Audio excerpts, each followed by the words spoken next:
Bom dia! Bom dia! A nossa brincadeira de hoje é pula Fogo! fogueira. Fogueira. Como que a gente fez essa fogueira? A gente pegou jornal, papel, que a gente não usa mais, a gente enrolou para poder estar fazendo a nossa fogueirinha e colocou algumas tirinhas para simbolizar o fogo. Então, o que a gente tem que fazer na fogueira?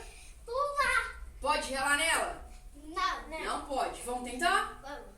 E se a sua casa não tiver jornal, papel, alguma outra coisa de como fazer ou montar a fogueira, a gente pode usar o quê?